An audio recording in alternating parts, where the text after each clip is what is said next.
This one's part 15, and I'm going to touch on addiction and how it works, why it happens, what happens in the brain to cause addiction and perpetuate it, and ways to overcome it, pretty much. Now, if you haven't checked out the other episodes in this series, I suggest that you do, because I'm going to touch on previous aspects of understanding people that apply to addiction. Addiction comes in many forms. They can be very light addictions, and they can be very hardcore addictions, right? And the reason why people get addicted to certain things, it varies, very much a personal thing. It's very easy to look on the outside and say, oh, that person's a drug addict, this person's messed up here, oh, this person just keeps eating. And we look at the surface of what this person is doing, and we're not looking at the background, the deeper aspects of why they gravitated towards that. You have to understand that addictions are a way of coping with harsh situations, hardship, difficulty, right? All of us have, to a degree, light addictions that we do without even thinking about it, because it's a way for us to deal with life. Life is great a lot of times, but a lot of times it's pretty difficult. And there are ways for us to go around that difficulty by adding these pleasure-based addictions into our lives. In one of my episodes, I talked about that humans avoid pain and move towards pleasure. And with addiction, this is pretty much the bread and butter of it. When you move towards pleasure and you avoid pain, it's the way for us humans to stay alive. Think back in caveman times. You see, if staying away from pain and moving towards pleasure meant that you were going to stay alive, you were going to feel great. You weren't going to be in danger, right? When you're in pain, the brain interprets that as danger. So with addictions, they essentially make us feel good about something that makes us feel bad, right? It changes things, and it makes us get pleasure out of a bad situation. So if they do that, by definition, addictions act as a survival mechanism. We're coping with difficulty by using this addiction, and it's helping us survive in a way. And as messed up as that may sound, that's how it's interpreted by the human body, right? This is something that is bringing us to a higher good relative to the situation we're currently in. Now, this gets even more exacerbated if the person is in an environment where they're lacking, natural needs, like some sort of community to help them with the difficulty. Maybe friends and family. A lot of people that are addicted to, especially the harder addictions, they don't have a support system around them to kind of overcome the addiction. In fact, it may be the whole opposite, where their environment is extremely detrimental, right? The people they have around them are in that same vibrational level of addiction as they are. And them leaving that addiction will make their lives even worse, because they'll be even lonelier, and they won't, even though these people are messed up to be around and it's not good to be around them, it still provides a sense of community. And on top of that, the addiction brings them pleasure. So what are factors of addiction? First, you do have the biological level. People dealing with certain disorders are more predisposed to be more addicted. If you have a family history of addiction, that contributes to the likelihood of addiction coming across. When it comes to addiction, it's all about reward centers. Dopamine is a neurotransmitter in the brain that fires every time you do something pleasurable in order to motivate you to keep doing it, because it's a good thing, right? The brain sees this as something good, so keep doing it. What happens with addictions is they hijack the firing of dopamine, in that you keep doing this addiction, it feels great, and it gets very addictive, because not only does it keep firing, you feel good about it, because so much dopamine is being fired, the brain reduces the amount of receptors. So dopamine receptors are essentially what receives the signals of dopamine, right? And if you have a lot of dopamine going on, the brain's going to reduce the amount of receptors, just because you don't want to get overloaded. So you have less receptors, and what starts to happen is this addiction is really the only thing that gets you excited about life, and because of that, everything else is boring, right? Maybe you used to enjoy walks, and now because of this addiction, your brain just doesn't care for walks anymore. It's just not as pleasurable as what it used to be, because your addiction has really hijacked your reward centers. So I'm going to read some common addictions, and these are going to vary from deep, like big addictions, to lighter addictions, actually.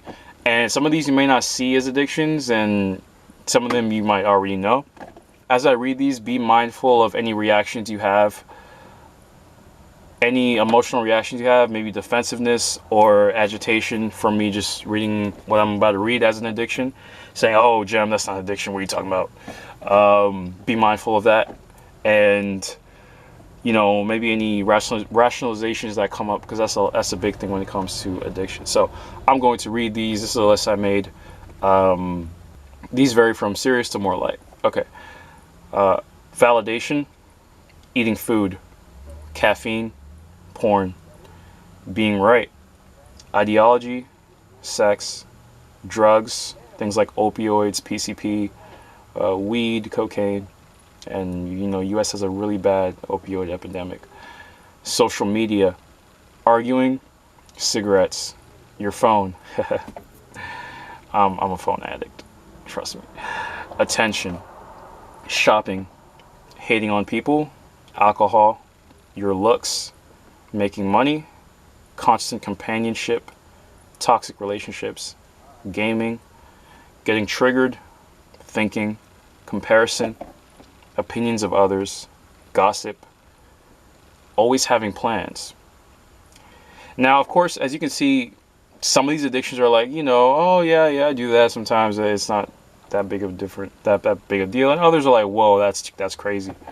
So what is the barometer of an addiction being problematic? First off, I want to bring this back a bit and say that it's not the addiction that you always need to look at. It's the underlying aspect of why you're doing it. That's how you get to the root of the problem. So saying, oh, that person's doing drugs. Wait a second. Yes, they're doing drugs. That's the branch. But you want to get to the roots, which is they weren't accepted as a child. They were bullied. That's more of getting to the root, right? Digging into their past, asking questions that really matter and have a huge contribution to the problem. What constitutes something as an addiction being problematic is how it's affecting your life.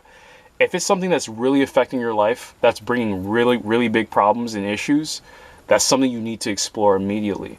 Because you cannot have a good life, a great life, if something is blocking you and your journey to having a great life. Here's some addiction questions to ask yourself to pinpoint how severe this thing is, when it comes to your life. Question number 1, is this addiction taking from me? So is it taking value from my life more than it's giving?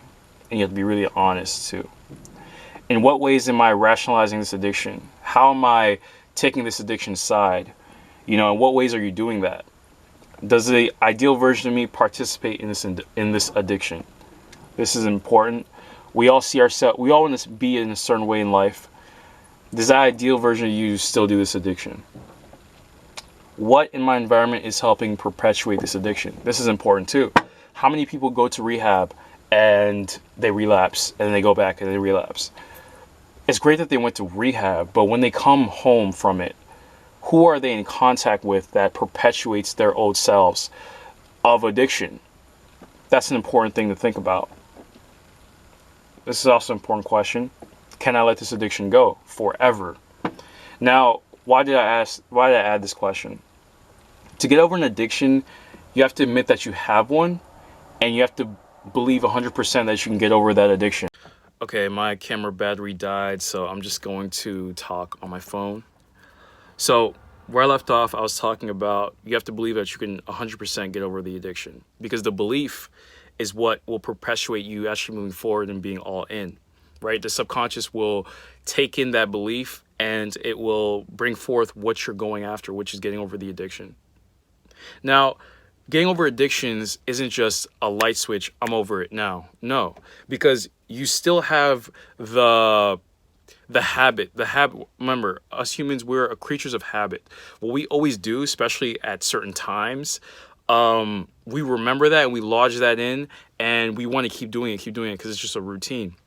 So somebody trying to stop their addiction, they're going to have withdrawal symptoms, and it can vary based on the addiction, right? It can vary, but they withdraw from it and these symptoms come up. And not only do they come up at certain times of the day where you were addicted to it. So if you're addicted to cigarettes, If you always took cigarette break at 4:15 p.m., what happens at 4:15 p.m.? Severe symptoms. So it's not necessarily going cold turkey. I think it's taking baby steps. Not only it's taking baby steps, right, to getting over that addiction, and then going to the root of the problem, which is you're using it to cope with some difficulty in your life that you experienced. You can go back to childhood. This could help you. This could be going to your teenage years. This could be going into your family background. Maybe not biologically, but just looking at your family environment and who you're around as well. And with withdrawal, it's what's going on in the brain is something new, right? The same dopamine that was always firing isn't firing anymore, and that's problematic. The brain thinks you're in danger. And remember, addiction is based off survival and coping with hardship. So if you don't have that vehicle to cope with hardship, that means you're in trouble, right? Essentially. But really, this is false. You're not in trouble. You're just examining what's causing this addiction, right? And that examination will, going through that pain of examining why you're turning towards the addiction, ironically, is what needs to happen in order for you to get over it. In my episode, Understanding People Part 12, Inability to Change, I talked about how the pain of remaining the same has to be stronger than the pain of changing. Because when you change, there will be pain, but the pain of staying the same has to be just way worse. You have to look at your situation and say, hey, the reason why I'm doing this is because of X, Y, and Z. And in order for me to get over this, I need to examine my past, examine what I'm coping with, and then take measures for that. Now, I also want to talk about lighter addictions.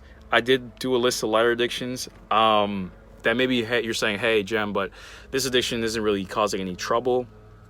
Let's say you're addicted to kind of getting into arguments, debating all the time, and always trying to be right. Maybe that's an addiction you have, and that's not as severe as something like alcohol or drugs. Cool. On the surface, it doesn't seem like that. But if you really think about it, why go through life always arguing and always trying to be right? In fact, when you're wrong, don't you learn something? So if you look at it from that perspective, you could kind of see how this addiction to being right, to arguing, to debating with other people might be a waste of time. And in a way, yes, you benefit from it. Maybe you get a sort of sense of validation. You feel great about being right in an argument. Maybe that's your self-image. But look at how you would be. How would your ego shift if you were more open-minded? Maybe, let's say someone's debating you and you're actually right, but you let them talk. Maybe they say something that defends their point that actually has some truth to it. Maybe they're not using it in the correct way, but maybe it does have some truth to it. So this is something to think about. So, Understanding People Part 15, Addiction. I hope you enjoyed this video. I hope you have some key things to apply. Key takeaways from this. Addiction stems from something we use it to cope, right? And it can vary, but you have to look at how it's affecting your life. And you also have to understand that your brain, addiction changes the fabric of how your brain operates and how it works and how it views the world, essentially. And other people, it's the same case for other people as well. So if you see someone that's addicted to something, it's not just, oh, look at that bum. How could he be addicted to that? Oh, why don't he do something with his life? Oh, this, and that. No, these people need help. And a lot of times this comes through psychotherapy. This comes through counseling. It comes through a lot of different things. But essentially, it's more than just the addiction. It's what's behind that's perpetuating the addiction. What are you escaping? What are you using this addiction for to escape, essentially? And this is why I made that video called Time Does Not Heal All Wounds. Because if somebody has severe issues that happened in the past, something very bad, like maybe they witnessed their parents getting murdered or something just terrible, saying time heals all wounds No, they need to cope with that somehow. They need to, that is gonna come up and up and up and up. So this person needs to deal with it somehow. It's not just time that's gonna heal it. It's gonna be examination of that incident, of how they're affected by it. It's gonna be examination of that, right? So I hope you enjoyed this video. I don't want to make this too long, but if you have any questions, leave them down in the comment section, and leave your thoughts as well. Take care. Have a good one, guys. Peace.